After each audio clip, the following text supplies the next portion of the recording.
Hello Supercoaches, it is our preview podcast for round 15, the second big bye round of the year, so a really important round for Supercoach. Rob Sutherland, I'll introduce you first, mate. How's your team travelling?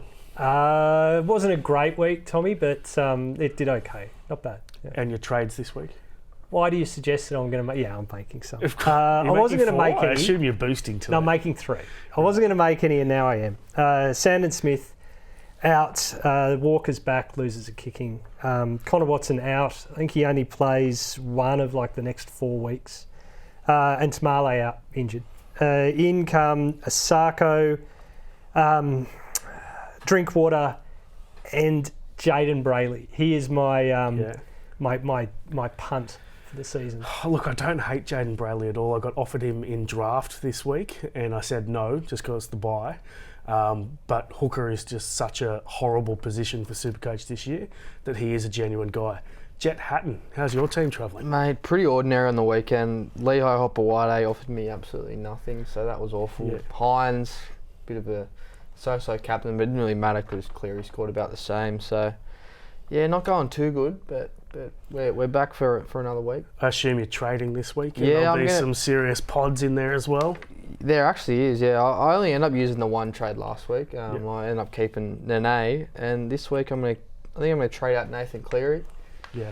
I don't really want to bring in Jaden Campbell because I've got AJ Brimson, so I don't really want 2 Titans spine players. But I'm going to bring in Lachlan Galvin. Wow. Yeah, I'm going to bring him in. I'm a bit of woof. I'm bringing in Galvin, and I'm also going to trade out Valentine Holmes just because his Supercoach schedule's awful for the next few weeks, and trade in Jacob Carraz. He just looked awesome on the weekend. So I believe this is the second time you've owned Galvin this year. No, is that right? No, I didn't have Didn't Galvin. you own him at the start of the year? No, I entertained it. You talked him up, yeah. Yeah, so you're assuming he's going to come in and take Sexton's spot or whoever it is and start. This week's a little bit misleading because the Origin guys are out, but from the week after that, or they've got the bye, and then the week after that, you expect him to be in the halves. I imagine so. He's one of the best halves in the game. So, he come in and told Sexton, go and play 9, buddy. So, I think he's going to be their guy. So, For me, I'm selling Savala. I'm not that sure about it because he's got a negative BE. But it means I can get to Farnworth, and I want Farnworth. And then I've got a very generic trade in Tamale out for Lawson, who is the cheapie of the week. You're looking very quizzically at me. I'm enjoying this because I've got Lawson and Galvin as my no-go zones for the week. So well, let's do the no-go zone right now. Rob Sutherland. Well, Galvin is a great player. I've got no problems with that. Probably will be a starting half at the Dogs, but we don't know. So you could be getting him now and he could become this super bench player for 4 or 5 weeks, at which point you've kind of burnt it. You're not going to play him all that time. To me, I'd wait and see when the team's at full strength and he's named in the halves. That's when I want to buy Galvin. And Lawson was absolutely smashed by Bostock on the weekend. He was completely... his weakness under a high ball was magnified, and teams are going to go to him again and again and again. Flano is renowned for doing the hard things of not sacking his son and sacking a winger. So Lawson's got to have sort of moderate job security. I like that take. I don't think Lawson is a great cheapie, but his job security I feel is quite good because he came in instead of Tyrrell Sloan ahead of him, plus Tui Pelotu's injured as well. So I think job security is pretty good. What are your thoughts on Lawson? Yeah, I don't really like him at all. As you said, he was getting smashed by Bostock on the weekend. The Dragons are pretty ordinary at the moment. And does Cody Ramsey not worry you at all? He's, obviously back playing Cup this year, but he's playing Corey Allen's probably, Corey's probably worrying me more. Yeah, I just wouldn't, there's a lot of sort of outside backs there with a lot of talent. They've got Sione Finau who's in the extended squad as well. So, it's just too much. You got to think one more game like that. And, he's got Mulatalo this week. Yeah. Going to give him an absolute bath. Could be the end of it. No-go zone. What's yours? For me, it was just selling Lehigh Hopewade. I know a lot of people brought him in last week. I think he was the most traded in player last week, and he might be the most traded out player this week, just because obviously he doesn't play this week and they got the bye next week. But then after that, they go the Tigers into the Bunnies, which is a round 18 number. Both games are at Brookie, so I think he's a seasoned keeper. Like he showed all good signs of a gun Supercoach player, and we know Tommy probably isn't going to play every single game for the rest of the year. So I don't like selling Lehigh. I'm going to hold him. I'm a happy owner, even though I would love for him to play this week. Even if Tommy plays, right, as a winger, he was still making like 28 runs. And with Tommy, it's better. Tom does that left-hand sweep, and it's Lehigh's on the end of it. So, he could be the beneficiary there. 100%. Yeah. My no-go zone is actually Jacob Carraz, and it's not because I don't think he's a great player, because he is. He's a great Supercoach purchase, but do you want to get him in this week when he has the bye next round? You really need to look at your numbers, get into Supercoach Plus. There's a bye planner in there, $29.95 for the year. Get in there, work out who you've got available for next week, because Origin players won't back up. Almost all of, they're basically guaranteed to not back up at all because it's a big travel back from Perth to their games. So for me, Carraz, it would be a 1 week play and then he's out next round. So I can't do it. I'll be bringing him in for round 17 is the week to get on Carraz. Plus he's playing centre this week. Yeah, centre, he's scored okay at centre, but it's not his best spot. Wings better. There's also the thing that he's probably one right side injury at the Blues from being pretty close to that team. For me, I really want him in my team, but I think Isaako at the current price with a negative BE and a good draw is the guy that will get me to Carraz, probably for no money. This is the move you shouldn't make, but you can't help yourself. Jet, we'll start with you. For me, it's just going early on guys. I'm going early on Lockie Galvin this week. I've done it with a few guys this year. I went out early on Hopewade, went early on Drinky, and it's paid off. So it can obviously backfire, and as you said, there's a lot of risks that come in trading Lockie Galvin, but I just rate him as a footballer, and I just want him in my team. So going early is my guilty pleasure. My guilty pleasure is calling out our producer Frank. He was kicked out of his local pub for egregious public displays of affection. Really? He's spending more on his dog's birthday cake than he spent on his girlfriend's present. There's some real problems going there for Frank, and I just wanted to call him out in sort of a public chance to name and shame. I hope that doesn't get edited out. He's too busy today to edit that out, which is the great thing. Well, he's got to go and do his performance review because he didn't do very well in the past one. He's on thin ice. So this could be our last show with Frank. Let's enjoy it. All right, let's go to this week's best bets, powered by Better. I'll go to you first, Jet. What are you thinking this week? Ronaldo Mulatalo to score a hat-trick. I knew that we'd be on the same game, but Ronaldo to score a hat-trick, what's that paying? Yeah, so Mulatalo, he's about $11 for a hat-trick, so I like him. Look, I've got Mulatalo for a double. I think there you go. I think he's going to fly over Lawson and score a couple there. But then I've gone Tommy Talau to be Manly's first try scorer, left wing, turbo. Yeah. And then I've got Herbie Farnworth anytime try scorer. He's scored 7. There's no reason he's not going to score again against the Cows. Put those 3 together and you get 30-1. 30-1, huge. Well, I'm targeting the same game, that Dragons v Sharks game, because it's basically unaffected by Origin. You've got Valentine Holmes out, but that is cancelled out by Kyle Ero being out as well. So I think it's the best game to target because it's a tough week for punting. You've got so many teams that are affected by Origin. So I've got the Dragons to not plus 10.5, so just to get kind of close, and then Gutho to score a try. I think that Flanagan, coming up against his old club, will actually bring the best out of the Dragons, who have been pretty bad recently. So I reckon that's good odds at 450. Yeah, there's going to be a lot of points. Cronulla have been bad as well pretty recently. They've conceded a lot of points in the last 2 weeks, and so have the Dragons. So it's a game to target the try scorers, isn't it? What are you really gambling with? For free and confidential support, call 1-800-858-858 or visit gamblinghelponline.org.au. Pod of the week, you've always got some specials for us. What do you think? Yeah, I've got a few written down here.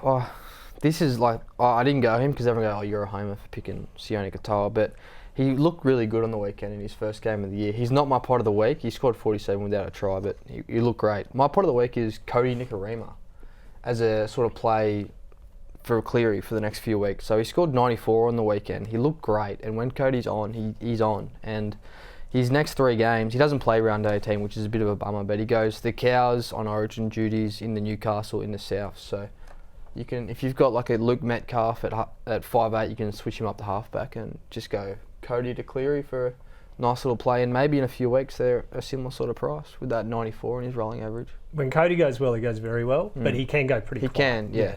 So that's why I'm just banking that these easy matchups. There's enough points there that he'll get some, and yeah, some of Katoa's leftovers. Yeah.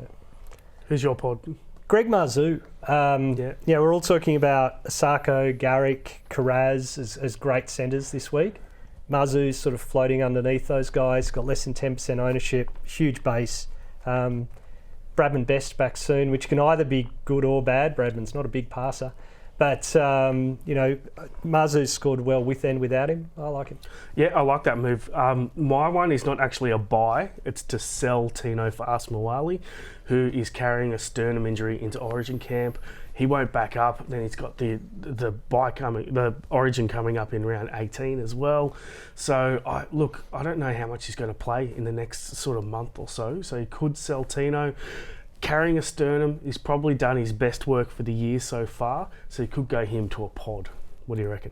Well, caveat is I think you want him to finish because he's got such an upside for a second rower and even for a prop, which is a stack spot.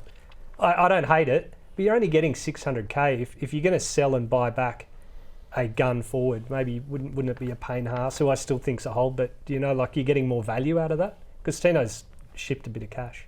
It's just the sternum injury that's worrying me. That's the main factor for it. Does he play reduced minutes? Does he get sat by the Titans at all? They can't really afford to, but still, I think it could be a good pod move given how popular he is to try and get ahead of the pack. I feel like quite a few of us are pretty well off of that front row forward position, so that's why I'm going to hold Tino. Like, I've got a lot of, front rows that you can just plug in there and be comfortable with playing every week. So I'm not concerned with Tino moving forward. As Rob said, I want him for the run home, so I'm not going to waste the trade to get him out and back in. And we've talked about it a little bit already, but Nathan Lawson, for me, is the cheapie of the week by a considerable distance. Does that mean he's a good cheapie? No, he's not. Job security issues under the high ball, as you mentioned. But still, if you're looking to free up cash, I still think he is the guy this week. Although you could be freeing up cash by going Nathan Cleary down to DCE or something like that. Yeah, you've also got Jaden Brayley there, as you mentioned earlier. Yeah. He's really bottomed out now at about 200k, but yeah, like he's, even if you don't play him every week, he's going to free up so much cash. So, especially if guys are sitting on, Kaylee Rose and those type of players that are injured, Tamale, so you'll free up a lot of cash to use in the future. Yeah, I mean, look, I'm going Brayley just because of the positions, but if you're going to take a punt on a cheapie, it's an outside back because they're the guys who can jag a try. Suddenly they make you some cash in 3 weeks and you move them on for 150k profit. Quick question without notice, DCE, any love for him in the mid 400s, which is extremely cheap. He's obviously missed Origin selection, so he's going to play the next 2 big buys. Yeah, I had a really good look at him just because of what price he's at, and he's got a lot of good matchups. But the reason why I didn't go him is because I think Cronulla have the bye next week, and if you had DCE and Hines, then that's they're both going to be on the bye next week. So that's a major negative for me with Daly. Yeah, no, not for me. What are we thinking this week, guys? I'll go to you first, Jet. Well, I think I'm going to VC Mulatalo. We're all talking him up as he's going to get a few tries on Nathan Lawson, so it'll be the week they all go right to Sione Katoa probably. But yeah, I think I'm either going to throw the VC on Mulatalo or Hines. You get a free look at it. And I'm probably just going to captain Scotty Drinkwater against the Dolphins. Hines or Garrick for me. I think Manly are going to score lots of points, and Garrick's been coming back into form and he's due a big 100. Captaincy is tough. I think Teddy or Keon. As a new Drinky owner, I'm interested, but I am a bit worried how he goes with no pack in front of him. Kaloa-Matangi coming against the Dogs is a little bit worrying for me. I did have him penciled in originally. Tedesco's at 30% for the captaincy, so pretty much if you own him, you've got to captain him this week, or the VC. You could go the VC as well, because it's a bye week and you do get 2 genuine bites at the captaincy cherry this week. Yeah, I'm not a Tedesco owner, and I'm pretty frightened that he's going to go big because he's probably the form Supercoach player of of the competition this year. So, yeah, if I had him, I'd captain him. Drink water at 7.5% as well. So he's pretty popular. You could go Teddy into him, which could You know work what well. percent Keoghan is? I'd assume he'd be quite He's not high. that high. Really? Like I looked these stats up this morning, and he's not very high at all. Okay, I thought he would have been the default choice, to be honest. No, he's not even not in the top few. Jeez, I don't. It may have changed in the last sort of 6 or 7 hours or so. Your final thought, Rob Sutherland, always my favourite segment of the show. Well, it's not really Supercoach related. This is more it's an ode to housery. I'm a huge fan of housery in rugby league. You know, the sort of the cunning play, the smart play, that's not particularly the most athletic play. And this might, I don't know if you noticed this, but when the Warriors were playing the Sharks and Marweni Hiroti tackled Kurt Capewell. Now, they'll show the footage of this, I think, later. But so Kurt Capewell grabs Hiroti's arm and holds it onto him, and Hiroti's stuck there, can't go anywhere. Peter Goff, with great confidence, as he always has, blows a penalty. And Hiroti gets up protesting, and Goff waves him away. The touchy was looking at it. I don't know how she missed it. She didn't see it either. So anyway, hats off to Kurt Capewell. Housery always makes me smile. He's a vet, Kurt Capewell. He's got those moves in his back pocket, doesn't he? Correct. Your Mine is final thought. it doesn't not really Supercoach. It's footy related, but not Supercoach either. This bye period when there's less games as footy, like I don't know about you guys, my favourite time slot is just the Friday 6 p.m. And when there's no 2 games on a Friday, I really don't get why it's at 8 p.m. the one game, because I feel like everyone's just sitting around twiddling their thumbs waiting for the footy to start. And you know, I'm not that old, but I'm not that young either. You get a bit tired around 8 p.m. these days. So. Yeah, I find it tough to get through the second half. Yeah, you sit around waiting for the footy. Yeah. I don't know why they don't have it at 7 p.m. But it's bedtime for the kids at 6 o'clock too, so that's tough for me as well. Yeah. So I assume that's why people don't do that. Also, you were scouting out some Supercoach talent in the local Wollongong comp over the weekend.